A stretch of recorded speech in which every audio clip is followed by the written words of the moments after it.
Good evening. Welcome to Paranormal Experienced Radio here on WBHM Digital Broadcasting out of Birmingham, Alabama. Due to circumstances beyond my control, I am going to be rebroadcasting the fabulous show with Sir Kyl Cobb. I know you're going to love it as much as I do. Enjoy.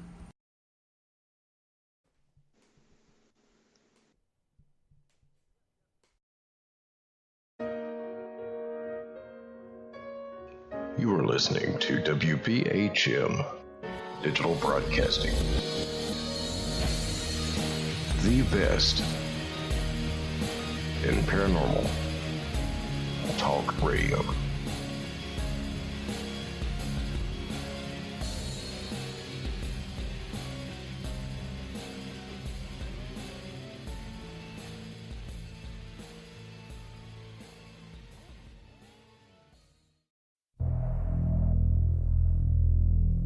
Welcome to the Paranormal Experienced Radio Show with your host, Kat Hobson. We are here to learn all we can about every type of experience within the paranormal. There will be interviews with seasoned investigators of the spiritual realm, including ufologists, cryptozoologists, psychics, mediums, authors, and creators of technology, and others with credible knowledge to share. Together, we will find out what brought these investigators of the unknown into the field and learn what keeps them working so hard in it. I'm interested in learning how these individuals go about their work, and I believe you are too. This program is all about bringing those who are in the field together with our listeners who are interested in what they find. For us, the paranormal is all about working with and supporting each other. We're all here seeking answers to the questions that bother us so. Now, let's get those answers. And enjoy the show.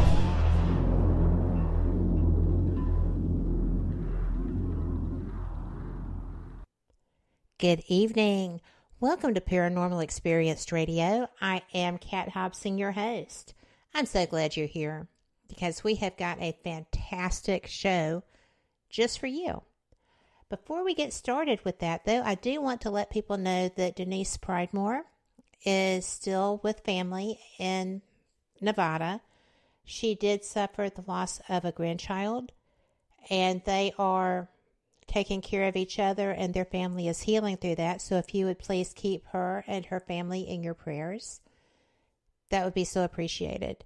I don't know if she will be back this coming Monday or not. Either way, we will welcome her with open arms and love, or we will be running one of her best of shows because there's an awful lot of those too. And like I said, if you would just keep her in mind. Tonight, I am so pleased to welcome someone who I first saw as a lecturer at an event I went to, was fascinated by him, bought his book because I always am trying to learn, and I was impressed by his speaking and his history because I researched him. And so now I have kind of a primer for things that go bump in the night and what a situation may be. And if it's this or that, here you go. Try this to an extent. So Sir Kyl Cobb is my guest. I am excited. And thank you for being here, Kyl. It is my absolute pleasure. You know, I have been wanting to do this for about 3 years now. And like I told you when we were talking about this, I have no idea why this hasn't happened before now. It probably has to do with scheduling. I'll look to see if, that you're booked with one of our friends or something. And I'm like, well, darn. And then it'll slip my mind. And then I'll say, I've got to book Kyl. And you're booked again. So thankful for the winter season. Well, I don't have a winter season. You do not. I get still on an average month, I get 200 inquiries a month. Wow. From all over the world. And, literally 24 hours a day, 7 days a week. I'm getting calls, I'm getting emails. And so I don't have a slow season.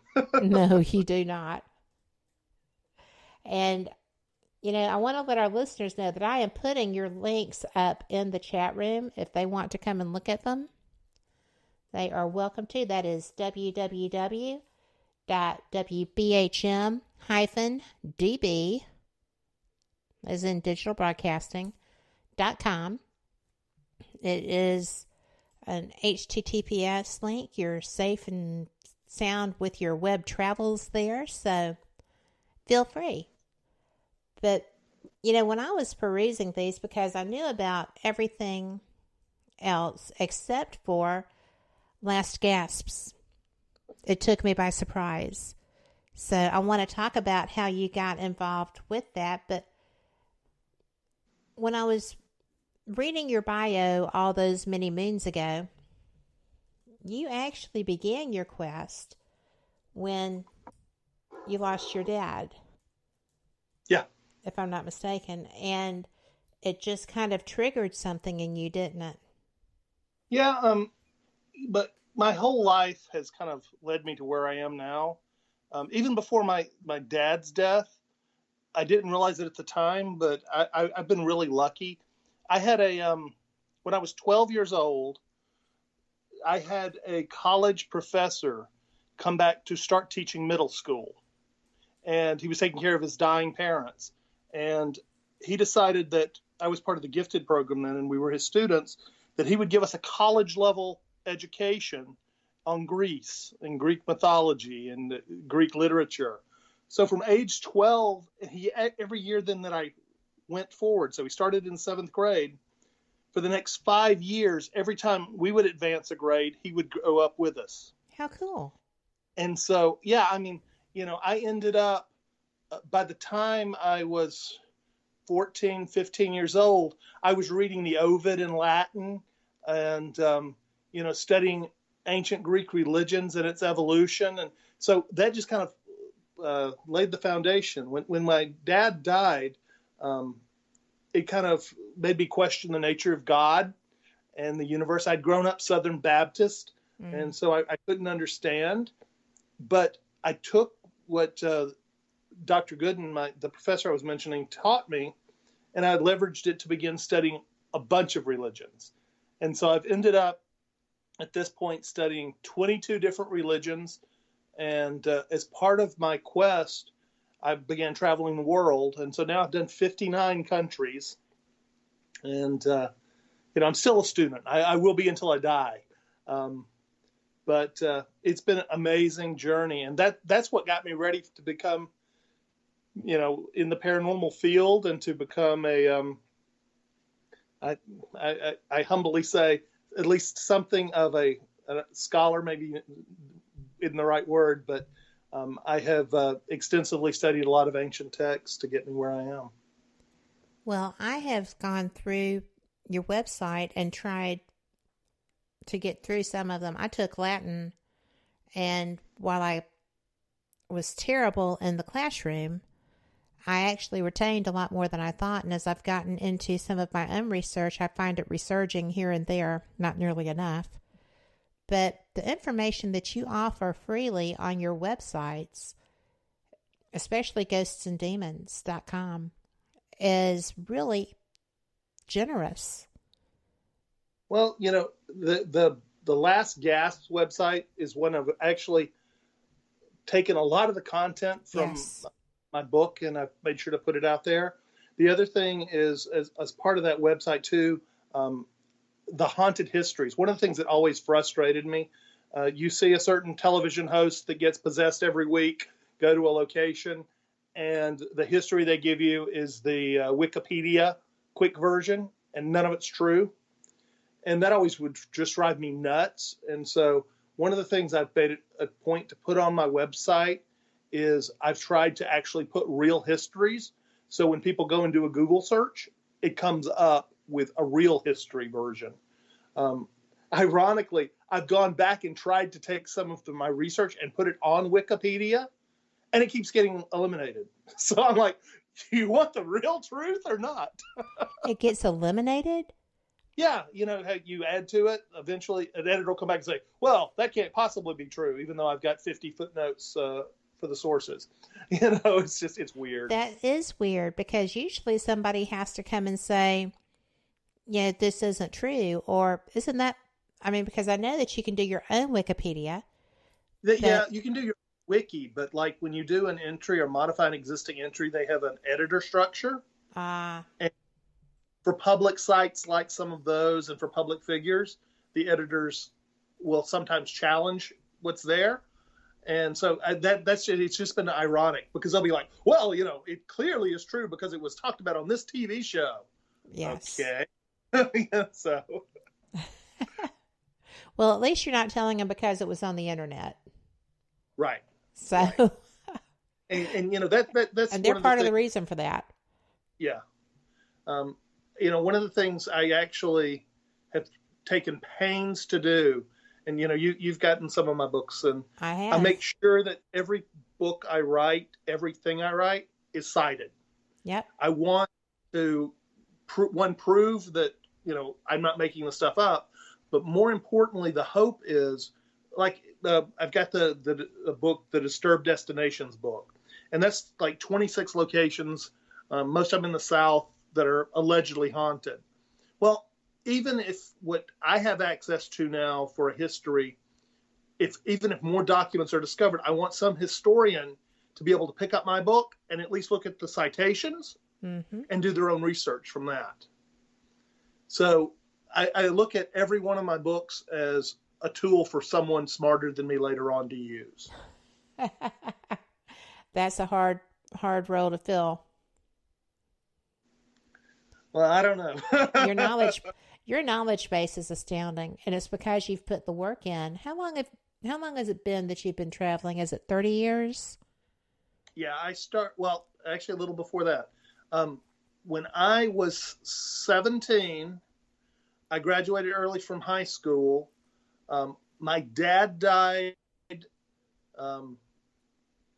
this was 86. My dad died in 86. I got a job with CNN in their satellite division back when they were more sane, and then got I just got that. I helped develop the scrambling algorithm for satellite television, and from there, TBS, which is the original thing that Ted Turner owned, the gentleman who started CNN. TBS sent me around the country at that point to teach other television stations and other satellite companies how to scramble their satellite signal, and to help them get. That's where the WORs of the world came from, and all these, like, what were called superstations back in the day. Yes. So that's where I started traveling. And then my dad had just died, and I've been really lucky. I worked. I got to go when the Soviet Union was falling apart. I went with an ambassador, Clayton Mudd, I believe was his name, and we did an inspection of the Warsaw Pact countries as they were falling apart. So I was in Poland for Solidarność Revolution. I was in back then Czechoslovakia, as the Soviet soldiers hadn't been fed and paid in months and were robbing people. I was in Hungary. I was at the Berlin Wall. I've got pictures of me on top of the Berlin Wall with a hammer. Kyle. Yeah. That's accident cool. Through history. So. I think that's fabulous. What an opportunity. Well, what several opportunities to have been allowed to experience. And part of it is just dumb luck. And part of it has been when I was a kid, I guess in high school, I had a speech teacher. Her name was Pat Lee, and she made a real impression on me, as well as Dr. Gooden, the professor who taught me the Greek stuff. Pat Lee, though, said, when she was younger, there was an opportunity to be involved in the theater company. and it wasn't anything major. But every time they said, "Will you do something?" the answer was always yes.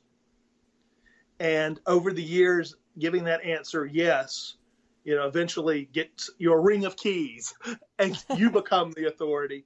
Yes. And that's been my life. When someone says, "Kyl, do you want to do something?" Even if it's not in my comfort zone, the answer is yes. Do you want to go somewhere dangerous? Usually, more often than not, the answer is yes. Well, the world has changed since you began that. And I know when I was reading your stuff, that does not necessarily prevent you from venturing. You're still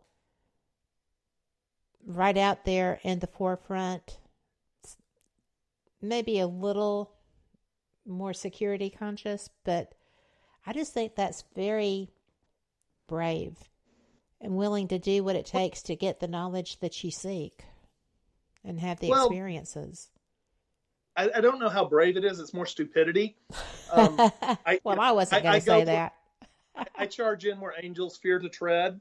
One of those things is people are people fundamentally. Yes. And for the most part, when you're one-on-one with them, it's not a problem. I have had incidents. I was in Cairo during the Feast of Ibrahim one year, and I had a young lady with me, and because we stood out, we were stoned. Oh. There are certain things you have to be very conscious of, but when you're one-on-one with the individuals, they're always engaging. They're always wonderful. And so I guess in my old age, I've become a little bit more conscious about it just because, I have someone in my life that I care tremendously about. And so I have to worry about her and her future. But I need the truth. I don't care where it takes me. Yes. And your listeners, I don't necessarily know what they know about what I do, but as one of the things I am is quote unquote a demonologist. I almost say that in cringe because it has such a bad connotation because of television and movies. It literally means, however, someone who studies the evolution and history of demonic entities. And I do it, or I originally have done it as a scholar. Yes. I've read all the ancient texts. I go back and look at every exorcism case I can get a hold of. One of them is a 17th century one right now I'm working on. And you're having to read it in, obscure dialects, and, you're having to kind of read between the lines because certain things. So that kind of thing, I try to be a scholar first and foremost. But then because so many people are just in need, they're in pain, they're in trouble, they're afraid. That's why I have to go into the field more often than I care to admit. It's somebody has to do it, and I just look at it like unless somebody is better than me is willing to go do it, at least I can try. But that oftentimes can be more risky than going into a foreign country, honestly. It can. And it's not just the demonic idea. Most of the people who claim to have demonic entities really don't. It may be psychological. It may be a physical ailment. It could be that they're on bad meds. It could be that they just have a regular haunting going on in their location. But television has so warped the pop culture reality that they're afraid. But as you do that, even though I debunk about 199, so everything but about 0.5% of cases,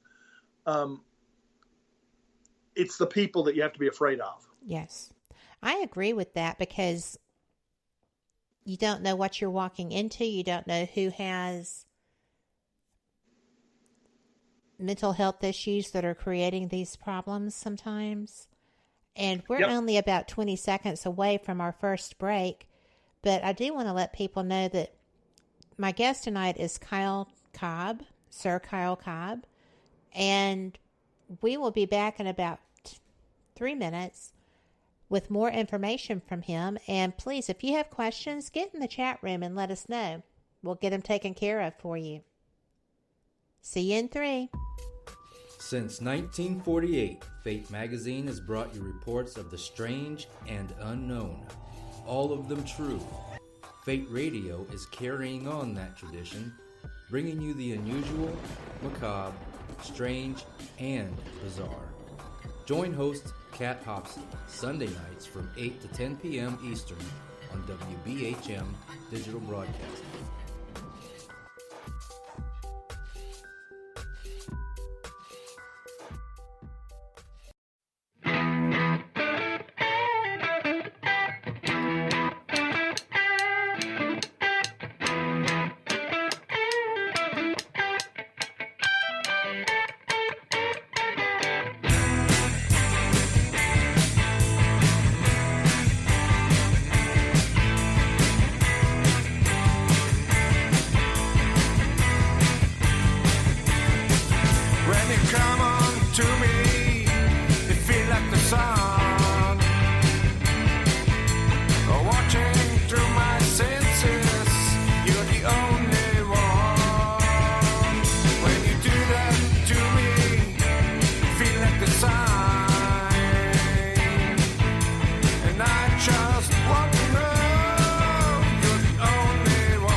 Listening to WBHM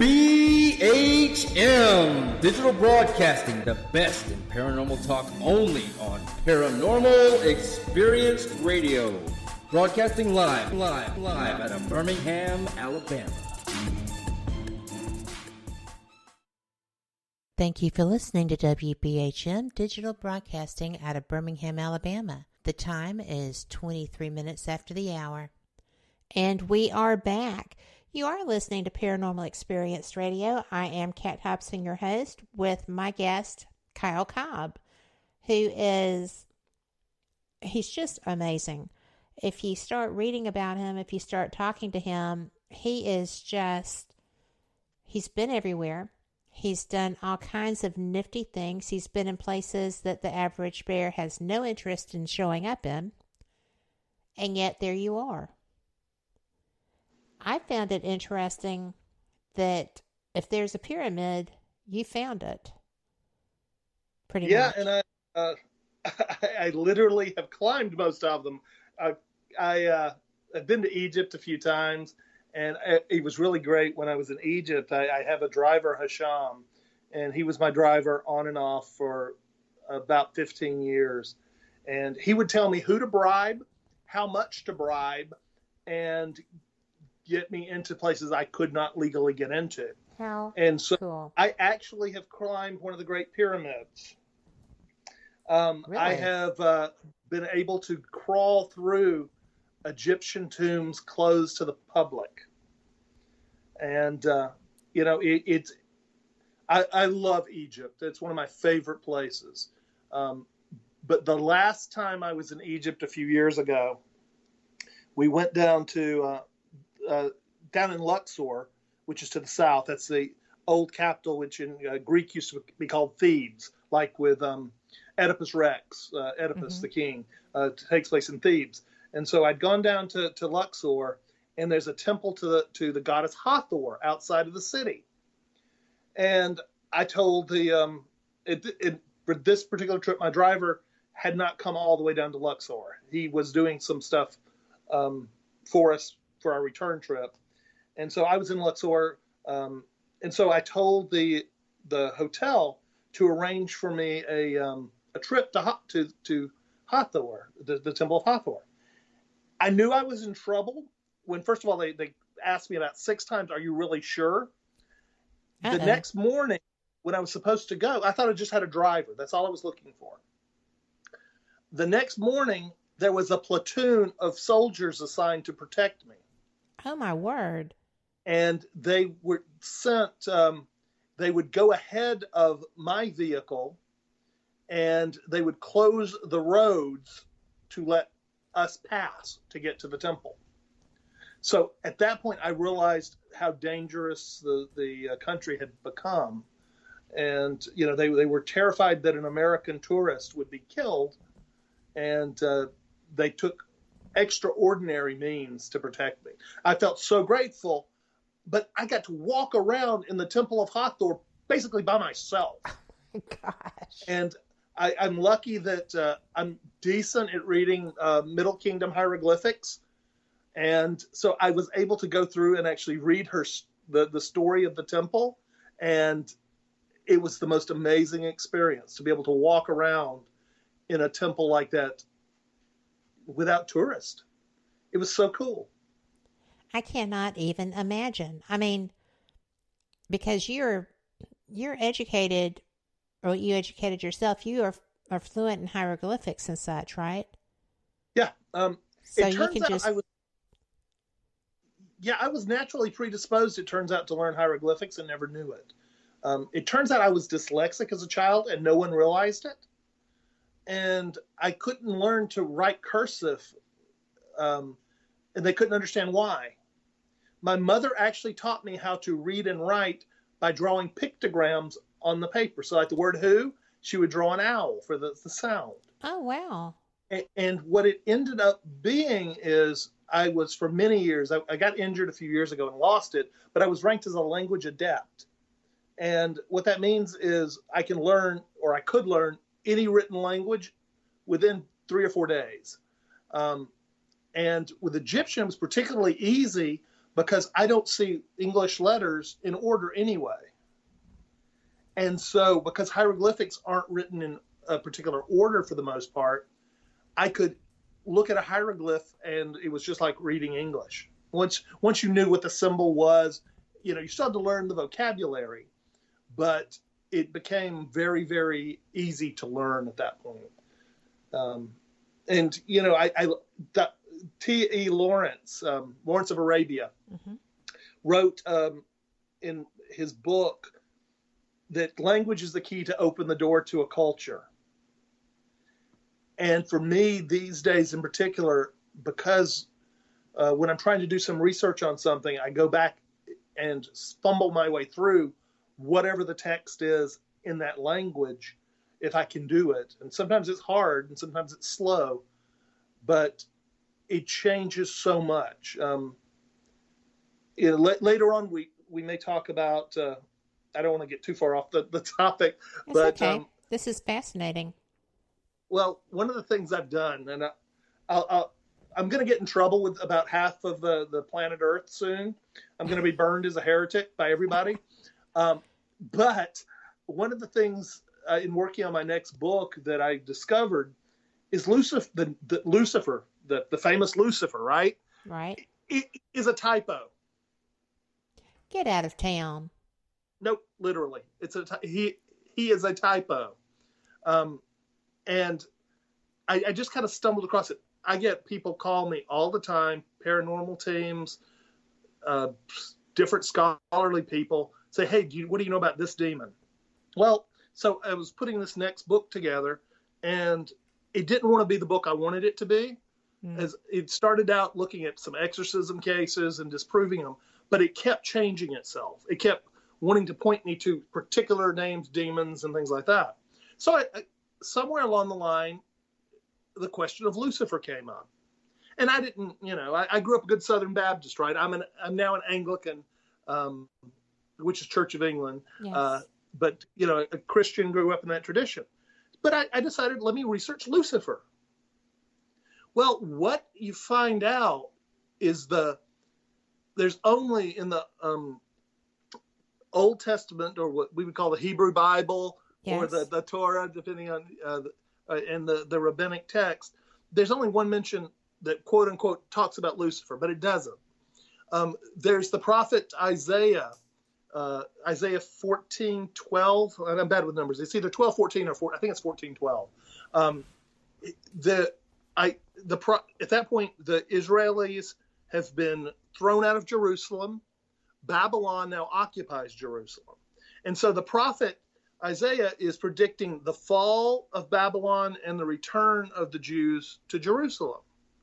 Well, I think it's 14:12, he's talking about the king of Babylon, presumably. It's probably Nebuchadnezzar II, maybe his son. But he talks about he's taunting this king and the fact that this king is going to fall from grace. And he calls him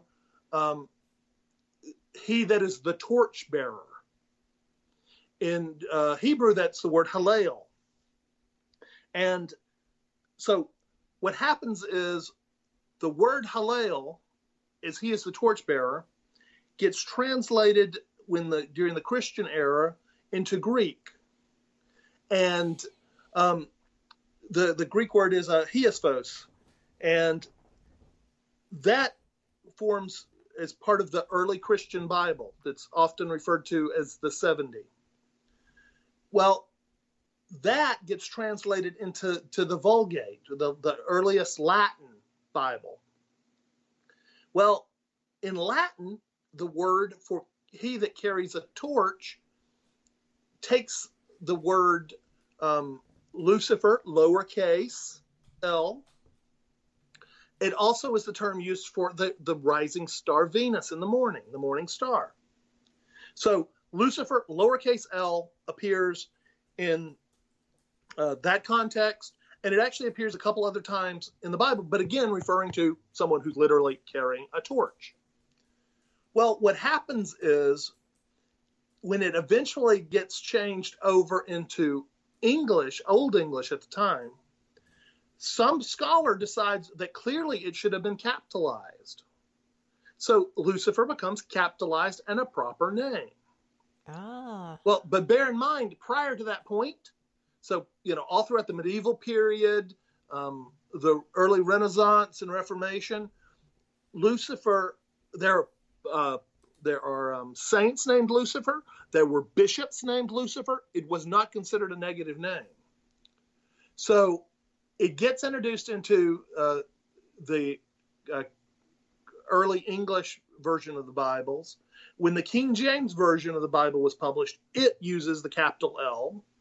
And then, as you know, that becomes the dominant biblical text. But even still, Lucifer wasn't a bad guy all throughout that time. It just was a capital name. Well, in 1909, there was a Bible published called the Concordance Bible. Oh, yes. And what made that Bible special was that was the first Bible in 1,000 years that actually had notes in the margins.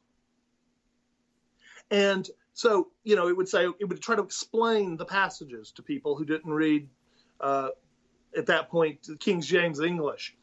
Well, this was published, by the way, in America. Well, in the Concordance Bible, the passage for Isaiah 14:12 says that the term Lucifer here clearly refers to the fallen angel Satan. And in and of itself, you'd think, okay, that's just one little note in the book. Right. Well, it turns out the Concordance Bible became the most published book in the world. It became pretty much the standard version of the King James Bible throughout America. And it has sold more than any other book on the planet. when it became public domain in the I think it was 1960s, late 50s, early 60s, it was translated back into foreign languages, carrying Lucifer as a capital letter with the note that it was Satan. So that is the basis of our entire belief that Satan exists, or not that, that Lucifer is Satan. Satan is a named figure in both the Hebrew text and the modern text, but he is not Lucifer. But that's where Lucifer comes from. It was a typo. That's astounding. Well, and part of what put me on this trail, I think it was March or April, whenever Easter was last year, the Pope gives every year at Easter, there's a very specific set of prayers that the Pope always does. It's tradition for thousands of years, or for not thousands, but for over 1,000 years, the popes have given the same prayer. Well, the internet trolls realized that it used the word Lucifer in it 3 times. And so they claim that this proves the Pope is a Satan worshiper. Well, what it turns out is that if you actually read the prayer, it refers to Jesus as the light bearer. So it's Jesus Lucifer. Oh my goodness. But anyway, so yeah, it's bizarre to see how little things like that take on a life of their own. Isn't that just the way that the world rolls, though? Yeah, it's crazy. It really is crazy. But especially for something, that seems so innocuous. And yep. Now you can't name your child Lucifer. Nope. Yeah. Or you're going to be featured in the Omen 57 or something. I did get a thank you for my efforts. And, I'm like I said, I'm not Catholic. I'm Anglican. But in the way of a thank you, I was sent one of the new English versions of the official exorcism book. You can't buy these. You can't, beg, steal, whatever.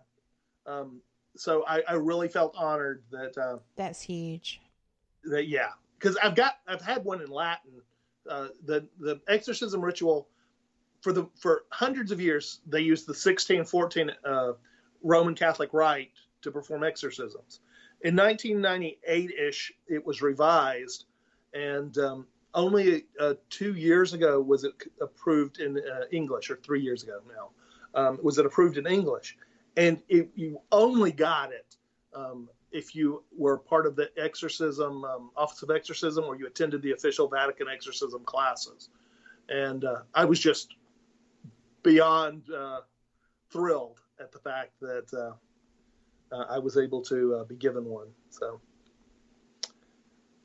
well, that's just absolutely unexpected, isn't it? Yeah, completely. But I've had a lot of really great people that I've encountered over the years that have taken some of what I've done to heart. And, just like you mentioned that, you heard me and that you wanted to get one of my books. I've got some really great people out there that have said, hey, I appreciate this, and let me share it with someone. Or, and that's literally what happened. There was someone who escalated it up the hierarchy with the Roman Catholic Church, and that came as a reward, I guess. So that's just fascinating. I know that you are my go-to if I have questions about a case that I think may be demonic. I've kind of worn out my book because it's a little dog-eared, but that's okay. It's it rides in my car with me a lot. So, especially lately, because, I've been having to go and sit and wait and do all those things with, testing and stuff like that. So I've had time to read and reread and read some more. For the longest time, I would just fall asleep, not because of the content, but, you are who I go to. So it's nice to know that the Vatican agrees with me. Well, I didn't get a ringing endorsement, but for me that was a real honor. Well, I know that I don't know. I have somebody in chat that questions your experience on Lucifer. He feels that that's not factual, but how much time did you spend documenting and reading and gaining this knowledge on that topic? You researched that for quite some time. Yeah, probably in total a little over 4 months. Yeah. But that's 4 months going through, and I mean, you can find it easily. If you go out to, there's a plethora of information, for instance. You can go out and look at some of the websites that compare the biblical texts. You can look at it in Greek. You can look at it in Hebrew. You can look at it in different translations. Some of them are from the Arabic. So that's one resource right away. You can see exactly how it's look in the Hebrew and see exactly what the word is in Hebrew. You can look at the word origins in Hebrew. And if you go through and follow that particular set of passages through, it's self-evident. You can actually see one thing I immediately tell people who question, could this really be? The word Lucifer is Latin. It did not exist prior to Latin. So it could not have been in the Old Testament, which is derived from the Hebrew texts prior to that invention. And that's why when you look at the old Hebrew text, you'll see it's Hallel. It's actually, when you look at the Dead Sea Scrolls, they actually have that passage in the Dead Sea Scrolls. The word Hallel is conjugated a little differently, which could still mean light bearer, but it also, another one could mean to rush with light, a slight variation. But it's in the Dead Sea Scrolls, so you can actually go and look and see. And I've got for my new book, whenever I get it finally finished, I've actually got the photograph of that passage from the actual Dead Sea Scrolls. How did you get access to the Dead Sea Scrolls? Because a lot of them have been photographed and made public. And so I just scoured basically the internet till I found the page that had the page that had the Isaiah section. Oh, how and cool. From there it's a matter of trying to figure out the ancient Hebrew, because it's radically different than modern Hebrew. But there's a lot of resources. If you want to dig into it, they're there.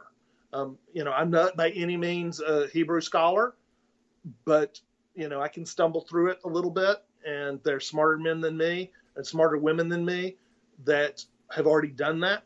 So you can find it. Even if you just go Google, Lucifer, and don't just take the surface entries. You say origin of the name Lucifer. There's a lot of good scholarly works out there that people have already done some of the same legwork. Well, I'm going to research it just because I want to say that I researched the Dead Sea Scrolls. But Yep. We are at our second break. This is 2 minutes, guys, and we will be back on the flip side with Kyl Cobb here on Paranormal Experienced.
You are listening to WBHM Digital Broadcasting, Birmingham, Alabama.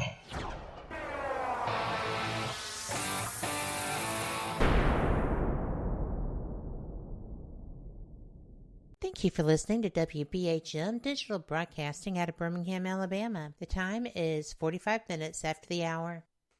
And we are back. Thank you so much for being here. We've got action going on in the WBHM-DB.com chat room. We've got action going on in our Spreaker chat room.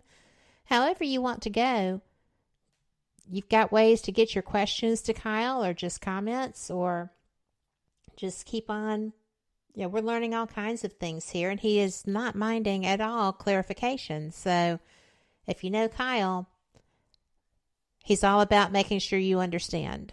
So thanks for being here. I am having such a good time and learning so much. Me too.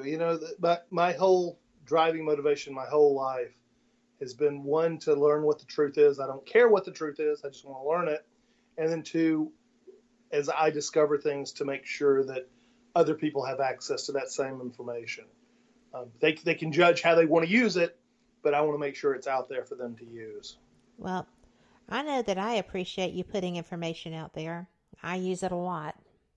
And, it actually helps me in my investigations. So thank you for that. The one thing that I thought was interesting about you too is that you kind of, through these studies, were pulled into paranormal investigation. Yeah, that wasn't the plan. I had absolutely no interest in the paranormal for the early part of my existence.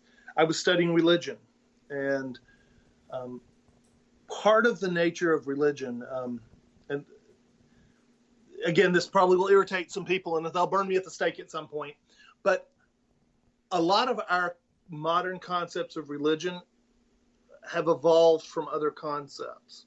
And so when I was on my little spiritual quest, part of what I did is I learned everything I could about modern Christianity. And then I learned everything I could about how Christianity had evolved.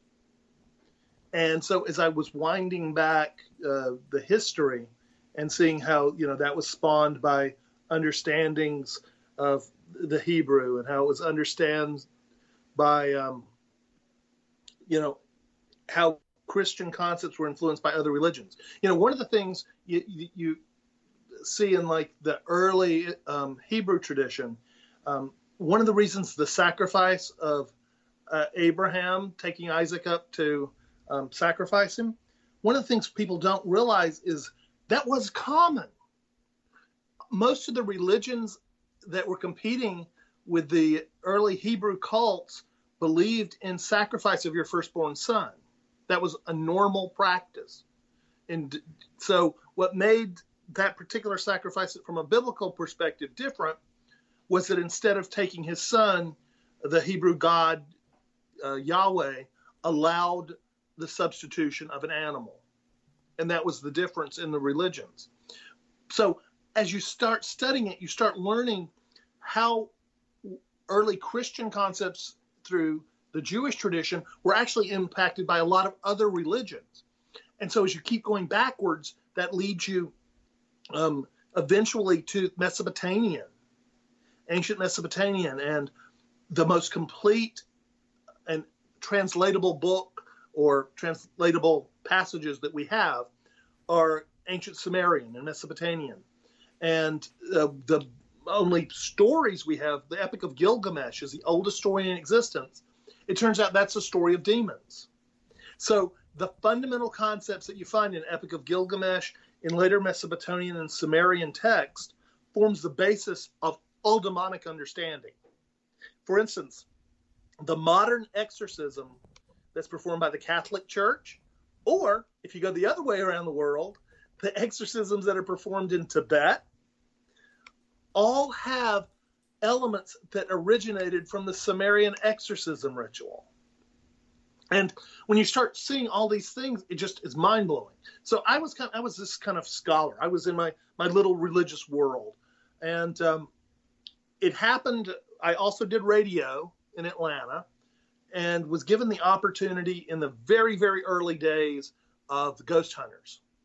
I think it was their first season had just come out, as a matter of fact.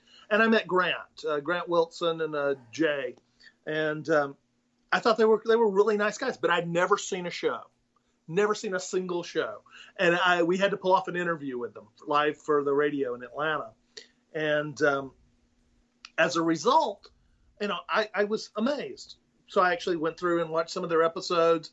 And I've been lucky to, over the years, bump into Grant a few different times. Great guy. But meeting them kind of inspired me. But I still never, ever would have gotten involved in the paranormal world. But what happened is there was a young lady, and she had something after her child. She didn't know what to do, and her friends found my SirKyle.com website, which is badly neglected now. But it had travel photos from around the world, some of my adventures. And as a result, they contacted me for help. And my first response was, I'm not a paranormal investigator. I don't do the ghost hunting stuff. But I contacted TAPS. And because the show had just started, they were like, we're booked for 2 years. Oh, no. No, there was no hope. But they're like, here's this TAP kind of affiliate team in Atlanta that may be able to help you. Well, I looked into them, and they were complete scam artists. Oh, no. They were charging businesses to investigate them. And if they found you haunted because you were paying them to find you haunted, they put you on their ghost tour. And then when the ghost tour came by the business, they got a percentage kickback from the business. So it was this whole little nasty thing. And they obviously I would not send this girl to them. But from discussions with her, she was terrified. There was something clearly after her child. And, again, I didn't know anything about it. That wasn't my forte. I could tell you, historically, this is, apparitions. Here's the first ghost story told by Pliny in Athens in, 59 AD, or 59 BC. I can't remember. Anyway, but told by Pliny the Younger, the first ghost story, the first ghost hunter story. I could tell you that kind of stuff, but that wasn't something I did practically. And so she was in trouble. So I conned some of my friends into going and trying to do an investigation. What had spawned the trouble, or what had intensified it, was that she had gotten in her car to go somewhere. She looked up in the rearview mirror, and there was a creature with red eyes staring back at her. This had been going on. She had had encounters for over a year. She had taken her then 2-year-old son to a party at a self-proclaimed witch's house. They had played with a Ouija board. And while they were playing with it, the child went over to the glass door and kept saying, "Man, mommy, man." And after that point, they would hear whispering in their house. Cabinets that the child could not possibly reach were open. And things were getting worse and worse and worse. They were hearing whispering voices, doors and things like that occasionally moving. And so seeing this guy in the mirror completely freaked her out. So based on that, we went and we were going to, I conned my friends into doing a quote unquote ghost hunters investigation, not knowing what we were doing. And the night before we came, it attacked. Oh, no. It didn't cause physical harm to them, but her and her boyfriend were sitting on the couch, and it started turning off the lights. They had the breaker box behind them. And so it turned them off, it turned them on 3 times, and then it slammed all the doors in the house.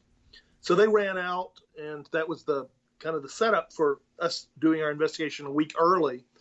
And darned if that place wasn't really having a problem. I was completely blown away by, we got self-illuminated balls of light, which people will falsely call an orb. We got visible to the naked eye. A blue light comes out, hovers there, and then executes a 90-degree turn. We had my best friend's son was, I think, 12 at the time. he was terrified, but he wanted to prove that he was a man. So he's there, but he's nervous. So he's clicking a laser thermometer that I'd purchased, and something slapped him on the wrist and burned him. We got amazing EVPs that still to this day I can't explain because they were so amazing. One of them, I had bought some real high-end digital recorders. One of them is an Olympus LS11, which is the best recorder for my money made. I think so. We had that running, and you always are going to get hiss if you don't have filters and stuff on. So you've got the hiss going, then the hiss drops to 0, no hiss at all, which Olympus says can't happen on their equipment. And at that point, a voice, clear as day, says, "Watch this." It goes back to 0. About 2 seconds later, hiss starts back. Meanwhile, in one of the other rooms, we had a video camera running on the floor, and with just a standard video camera with a light and all of that. We're watching it because I'd also bought a security system. So the video screens for the security system in IR show that room goes dark. And the presumption is maybe the battery went out in the light for the camera. We go and we look at the video, and the time sync is about 3 seconds after the "watch this" on the EVP, and this blob moves across the screen, grabs the camera, and shakes it, and then moves away. Showing out. And for me as a first-time investigator, this was mind-boggling. And then to top it all off, that we didn't know this at the time. That because we weren't watching that real time, obviously. At the end of the evening, we started to pack up. And we've locked every door in the house, and we've actually put tape with signatures on it to prove that we sealed these doors, whatever. We're standing outside, and something pulls back the blinds and looks at us. And so no way. We go back. Yeah, we go That's back extreme. into the house, tearing it apart, trying to figure out what's going on. We have our back to 2 of the doors that we've sealed, and something starts pounding on the door. I don't think I'm giving away too many confidences to say I think I smelled urine as 2 of my investigators ran outside. But it was this amazing experience. And the funny thing is, after we eventually, we opened, there was nothing there. So we stayed about an hour longer. As we were leaving, the girl who had abandoned her house the night before, so at this point it's like 4 a.m. or something crazy like that. She's like, "Can I come home and get some clothes?" Because they'd left everything. And we had already left the site. And I'm like, well, nothing hurt us. There was some activity, but nothing hurt us. You're probably safe to go back. She calls back screaming about 30 minutes later, just bawling at the top. She's like, "There's something banging on my baby's door." So there's a footnote to this whole story. They abandon the house. They never go back. They leave all their possessions there. 6 months later, it tracked her down again 12 miles away. I have heard of that happening, but I don't know anyone that's actually occurred with. Yeah. The good thing by that point in time, I had already been doing a lot of little paranormal investigation stuff, and I had begun to arm myself from a practical perspective with the tools that I use today for the demon type stuff. And we were able to eliminate the threat to her the second round. But the fact that it tracked her down that distance was eye-opening. Well, obviously it had a connection to her son. Yeah. Which allowed that to happen. He was an easy mark. So, well, young, Yeah. and we are just about to our top of the hour news break. I can't believe this time is going so quickly, but we'll be back. This is going to be a 5-minute thing. This is a great time to stretch those legs, top off your iced tea or hot tea or whatever beverage, and maybe do a few cartwheels, as Brian Parsons is wont to say. And we will be back. Y'all enjoy. This is Paranormal Experience with my guest, Kyl Cobb, and we will catch you on the flip side. This message comes from NPR sponsor Old Edwards Inn and Spa in downtown Highlands, North Carolina, the go-to getaway for couples. The Winter Slip Away and Save package gives you 2 blissful nights with spa treatments and dinner. More information at oldedwardsinn.com. Live from NPR News in Washington, I'm Jack Speer. Protesters gathered today outside the Alabama Attorney General's office. As Troy Public Radio's Kyle Gassett reports, the family of a man killed in a Birmingham mall on Thanksgiving is protesting a report exonerating the police officer who shot him. No justice! No peace! After protesters marched to the door of Attorney General Steve Marshall's office, Emantic Bradford Sr., the father of the victim, Emantic Bradford Jr., spoke openly about his pain. My son is gone. Do you understand the feeling that I have every night when I lay down at night and the memories I got of my child when he was young and as he got older? You don't feel my pain. Marshall's report concludes the officer who killed Bradford acted properly because Bradford was holding a gun moments after a holiday shooting left 2 people injured. Bradford's family vows to hold future protests at Marshall's home and office.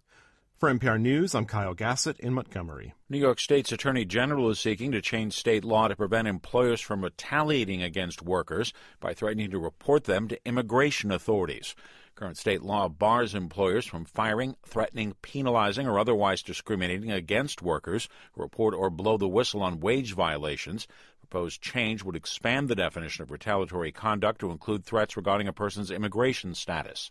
Proposal comes after a maid at one of President Trump's golf properties in New Jersey said a supervisor threatened her with deportation if she complained about working conditions. The House Judiciary Committee held its first hearing on gun violence in more than 8 years. It's the product of a newly Democratic-controlled House, which is making gun violence an issue. But the commotion that broke out during the hearing illustrates just how far apart the two sides are on the matter. NPR's Tim Mack has more from Capitol Hill. House Democrats are coalescing around H.R. 8, which provides for universal firearms background checks. Then Republican Congressman Matt Gaetz, an ally of President Trump, weighed in. H.R. 8 would not have stopped many of the circumstances I raised, but a wall, a barrier on the southern border may have, and that's what we're fighting for. After being interrupted by those protests, Gaetz then tried to get the 2 audience members, both fathers of Parkland shooting victims, tossed from the committee room. It's a reflection of how vociferous the debate around guns is and will be in this Congress. Tim Mack, NPR News, Washington. According to Treasury Secretary Steve Mnuchin, there are no plans yet for a meeting between President Trump and Chinese leader Xi Jinping to talk about a possible trade deal. While representatives from the 2 countries have been talking, Trump has said there'll be no deal until the 2 leaders agree to meet. Stocks lost ground on Wall Street today. The Dow dropped 21 points to 25,390. The Nasdaq was down 26 points. You're listening to NPR. British Prime Minister Theresa May heads back to Brussels tomorrow to make another pitch for renegotiating Brexit.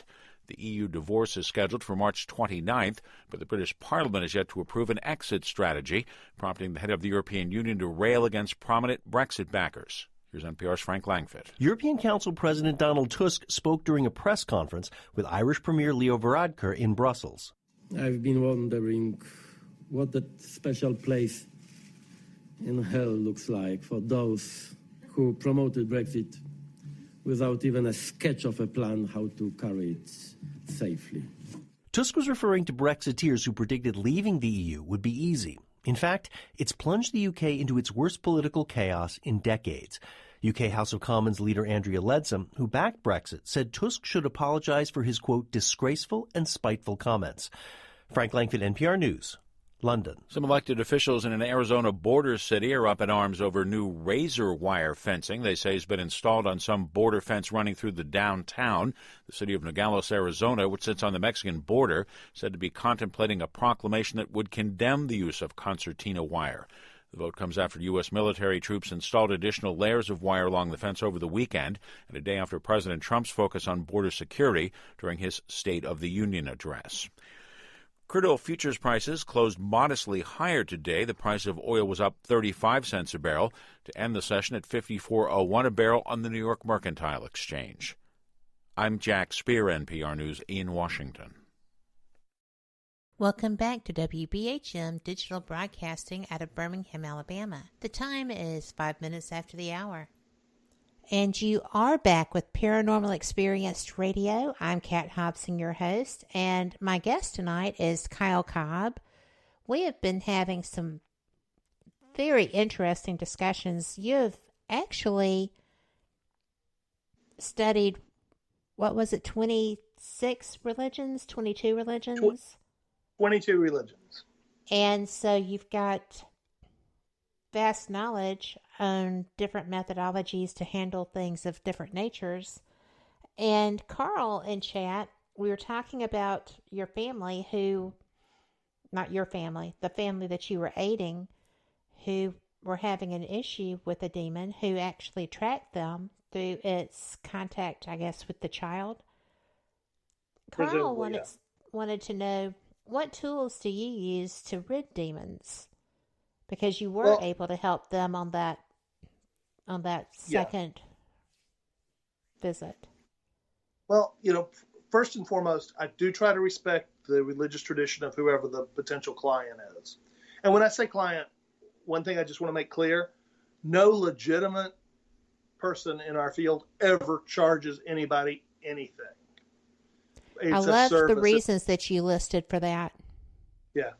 Well, it's a service and a devotion. And so first and foremost, when I say clients, I mean only to the extent that these are people that I am working to help. There's no money that's ever exchanged.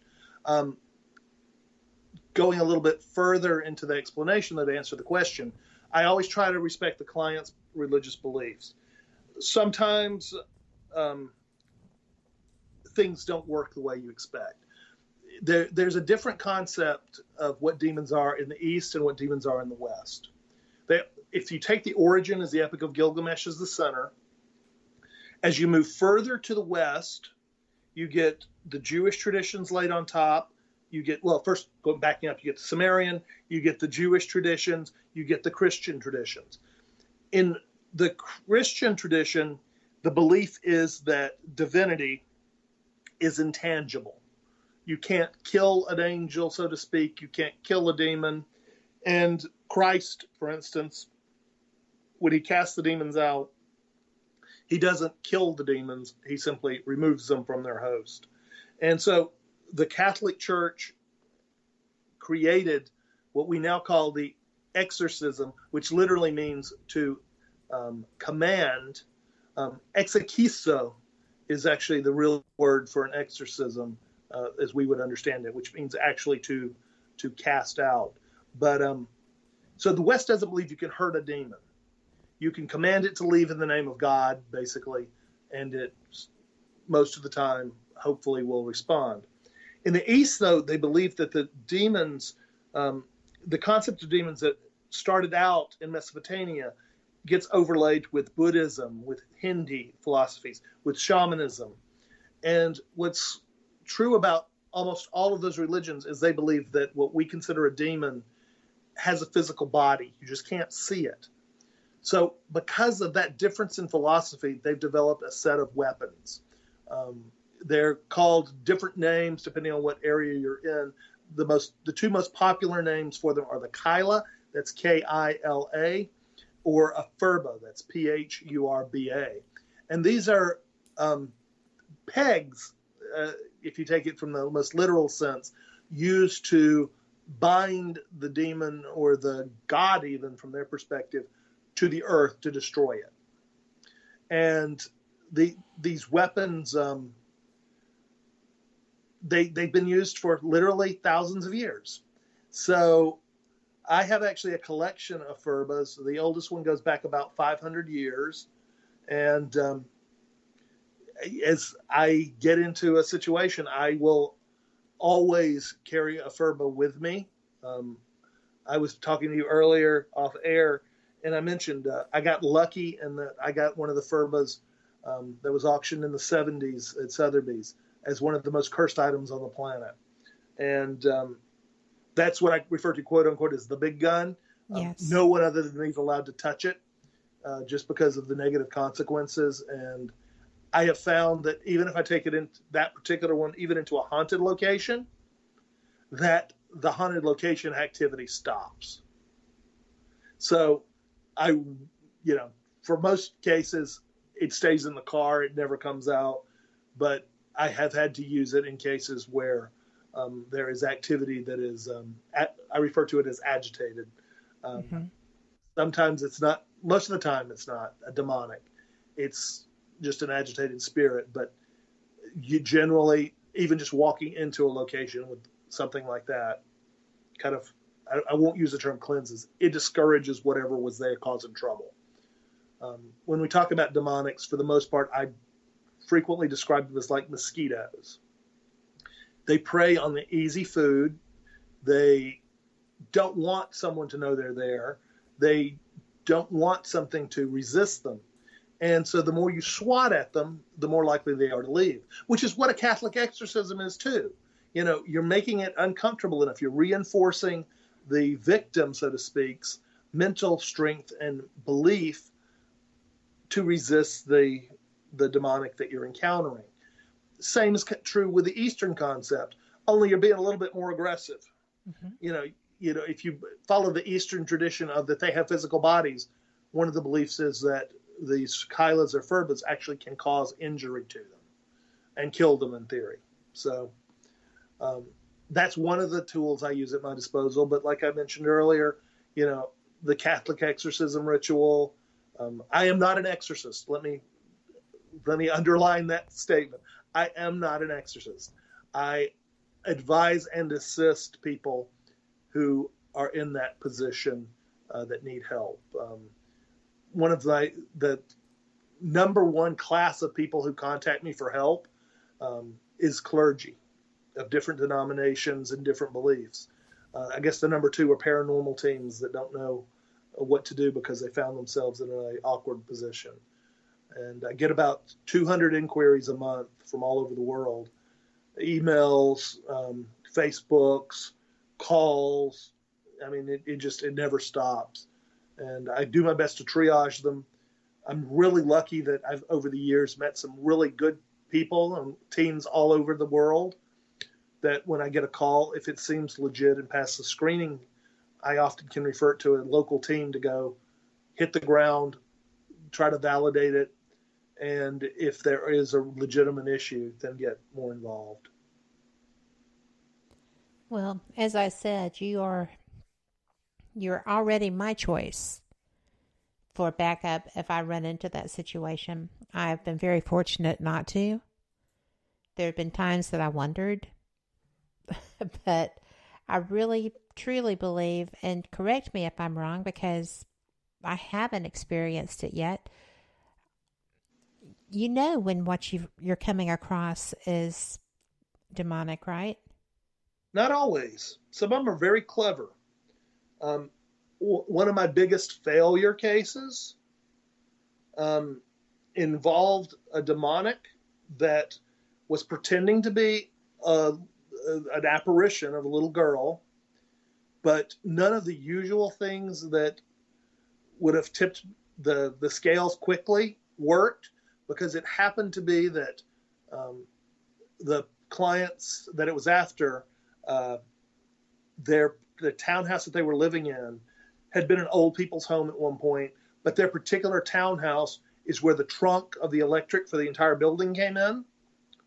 And so their flat or their townhouse itself was constantly charged with electric. A health hazard indeed, but the demonic used that to mask itself, but it gave itself away in the physical abilities.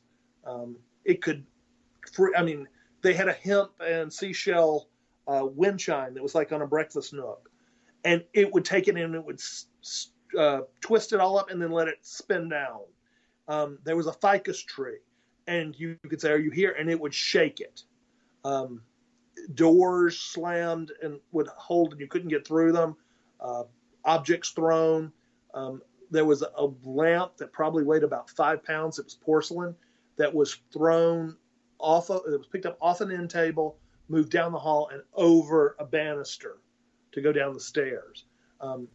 So it gave itself away, and that case ended really, really badly. I was attacked at home, and it almost took me out permanently. Oh my word! One of the things that, in my experience anyway, the demonics can do, and it's really what, from my perspective anyway, what true possession really is. Possession isn't a demon slipping into your body like in the movies. It is, from my experience anyway, it's suggesting, and that's what I literally call it, suggesting ideas to you in your own thoughts. And I've had this happen many times in the field. This one case in particular, to illustrate it, I was on an investigation with 3 other investigators. There may have been more, but there were 3 at this particular iteration. We went, we were doing a house that had an agitated spirit, was the belief. We had just taken a break, so everybody had gone to the bathroom, changed their flashlights and all that. We go up into a room of the house upstairs front room that we hadn't done anything in. As we walk into the room, 2 of the investigators are like, my flashlight went out. I got to go downstairs and get batteries, and abandoned the team. Their flashlights were clearly still on. They just couldn't see them as being on. Oh, wow. The 3rd member, who had just been to the bathroom 5 minutes earlier, is like, I got to go pee real bad, and abandoned me. And I'm left in this room with this dark shadow thing, comes charging at me and shoves me against the door and skirts on by. But that's one example. But in the case I was mentioning that went really, really badly, in that particular case, I had screwed up. I had made the mistake of telling the clients that I believe there was something demonic going on, that I felt that their safety was of a concern. And that night, after briefing the clients, and I shouldn't have done it in their house. That was a screw up. I just was worried. It came after me. And long story short, at the end of the engagement, it told me I was cold. All right, this was Atlanta at the end of August. It was 100 degrees plus during the daytimes there. That particular summer, it was over 100 most of that time. But I was freezing. So I would wear a heavy winter jacket and blankets all the time. I was literally burning myself up alive. I went to the doctors, nothing they could do. Because as far as they were concerned, there was nothing. They couldn't find any cause. It took me a little over 3 weeks to convince myself that I wasn't cold. And that almost, like I said, it almost took me out. Well, I mean, you could have had a heat stroke. Well, physically, there was that. Emotionally, it was bad. And the case actually even went worse while I was out of commission. Yeah, that was a real failure. But that's just to illustrate the power of some of these things. And that's why I'm not an exorcist. I couldn't do that. The real exorcist in the world, their burden is completely unbearable. There are times when mine is too, to some extent. I mean, I quit every few weeks. And as soon as someone calls me and they're terrified and they need help and no one else will help them, I get right back onto the saddle because somebody has to. And somebody does. And yeah. We're already at our 20 minutes. I can't believe that either. But, it does cross that line. It straddles that line between crazy and brave.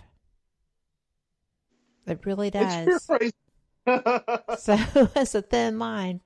Kind of like that thin line between Saturday night and Sunday morning, right?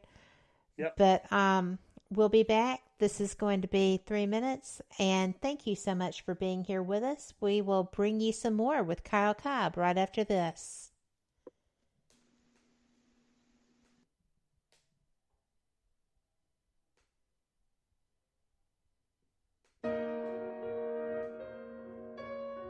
You are listening to